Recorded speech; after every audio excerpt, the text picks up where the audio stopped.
అన్న ఎక్కడి నుంచి వచ్చారు ఏంటి మీ ప్రాబ్లం ఏంటి? మేము అంబర్పేట నుంచి వచ్చాం సార్. అంబర్పేటలో ఉన్నాయి ఇప్పుడు యాక్చువల్గా బేగంపేటలో కూడా రెంట్లో ఉన్నాం. దాంట్లో అంబర్పేటలో ఇంతకుముందు ఉంటే 20 ఏళ్ళు ఉన్నాము. అదే అడ్రస్ మీద డబుల్ బెడ్రూమ్ అప్లై చేసినాం కేసీఆర్ గారికి. అయితే అప్పట్లో మాకు తొక్కుటారలా మా భార్యది ఎలక్ట్రిషన్ కార్డు మిస్ అయిపోయింది. మళ్ళీ అది సంపాదించుకొని అప్లై చేసుకొని వచ్చినాం. అంతట్లా ఈ స్కీమ్ ప్రభుత్వం పోయింది. మళ్ళీ మన రేవంత్ రెడ్డి గారు వచ్చారు. అయితే మేము ఇందిరమ్మ ఇల్లు ఇస్తామని అంటే ఇప్పుడు అది కూడా మేము అప్లై చేసినాము.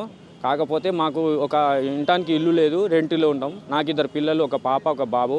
నా భార్య కూడా బయట వర్క్ చేయలేదు, కొద్దిగా ఆమె ప్రాబ్లం ఉంది హెల్త్ పరంగా. నేనే ఉన్నాను మా పిల్లలకు మా భార్యకు. కాకపోతే హెల్త్ ప్రకారం కూడా మాకు ఏం లేదు, ఆరోగ్యశ్రీ గిట్ట అది ఏం లేదు.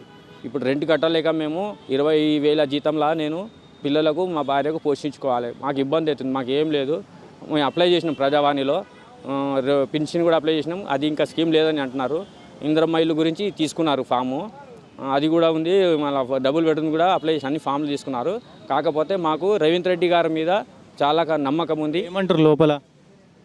మీకు ఫోన్ చేస్తారు, ఈ నెంబర్ మీద వస్తుంది అని చెప్పారు, అది తీసుకున్నారు. అయితే మేము కూడా అట్లా అని ఆశ మీద మన రేవంత్ రెడ్డి గారి ఆశ మీద మేము నమ్మకం మీద అప్లై చేసినాము. మాకు దయచేసి రేవంత్ రెడ్డి గారు 2 చేతుల దండం పెట్టినాను. నాకు ఇందిరమ్మ ఇల్లు ఏర్పాటు చేస్తే, ఎక్కడైనా ఏర్పాటు చేస్తే నా పిల్లలకు భార్యకు జీతాకాలంగా ఈ రెంట్ కట్టే అవసరం ఉండకుండా చేస్తే చాలు. నాకు వాళ్ళు అవుతారు. నేను ఉన్న రోజులు మా పిల్లకు భార్యకు నేనే ఉన్నాను తోడు. మాకు ఏం లేదు, హైదరాబాద్లో ఉన్నాం కానీ చెప్పుకుంటే బాగున్నాయి కానీ మాకు ఒక్క సొంత ఇల్లు. కాకపోతే మా గురించి వెరిఫికేషన్ చేసుకున్న రేవంత్ రెడ్డి గారు చేసుకోగలరు, అంత కూడా చెప్తున్నా. మా భార్య సేమ్ అదే బోల్రీ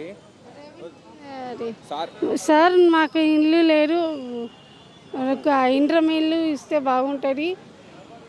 మేము మినీ క్లాస్ వాళ్ళం, రెంట్ కట్టలేకపోతున్నాం. హెల్త్ కార్డు లేదు. మా బుజ్జికి హెల్త్ బాగుండదు. కొద్దిగా మీరు దయచేసి చూడండి. ఇంద్రమ్మ ఇల్లు ఏర్పాటు చేస్తే బాగుంటుంది.